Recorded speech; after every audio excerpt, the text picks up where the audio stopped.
Samajwadi party के अध्यक्ष अखिलेश यादव ने गोरखपुर में भारतीय जनता पार्टी पर तीखा हमला बोला। उन्होंने कहा कि अगर गोरखपुर के लोग स्थानीय मुद्दों पर खुलकर बोलने लगे तो वहां विरासत गलियारा की जगह हिरासत गलियारा बनाना पड़ सकता है।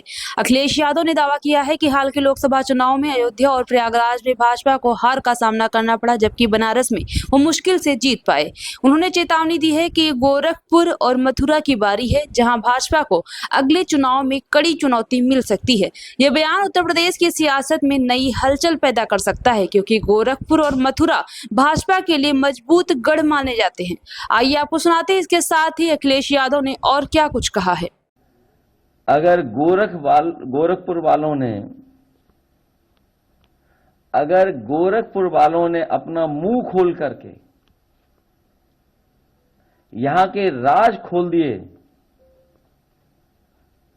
अगर गोरखपुर वालों ने अपना मुंह खोल करके यहां के राज खोल दिए तो वहां विरासत गलियारा की जगह हिरासत गलियारा बनवाना पड़ेगा।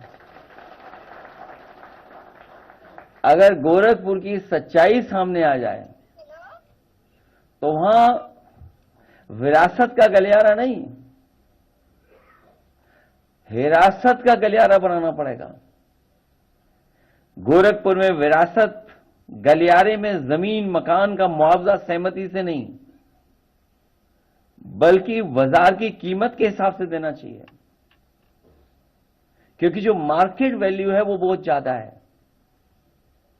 लेकिन सरकार दबाव बना करके शासन प्रशासन का, पुलिस को आगे कर करके व्यापारियों से और जो लोग वहां रह रहे हैं उनसे जबरदस्ती सहमति पर साइन करवा रहे हैं, जबरदस्ती सहमति दिलवा रहे हैं। सरकार अपना डर दिखा करके कि उन्हें मुआवजा न ज्यादा देना पड़ जाए तो सहमति के पत्र जारी करवा रहे हैं, सहमति करवा रहे हैं उनसे। हमारी मांग है कि उन्हें सहमति से नहीं, दबाव बना करके नहीं, डरा करके नहीं, धमका करके नहीं, बल्कि बाजार की कीमत के हिसाब से उन्हें मुआवजा देना चाहिए। सबको मालूम है जब खुद की जमीन का मामला था तो यहां बहुत सारे हमारे जागरूक पत्रकार हैं, सब जानते हैं कि जब उनकी खुद की जमीन का मामला था तो अधिकतम संभव मूल्य पर मुआवजा वसूला गया और जमीन देने के नाम पर तथाकथित दयावान बनने की वाहवाही भी लूटी गई थी। जिस समय उन्होंने अपनी जमीन का मुआवजा उठाया तो वाहवाही भी लूटी उन्होंने। और बाकी जानकारी देने की जरूरत नहीं है।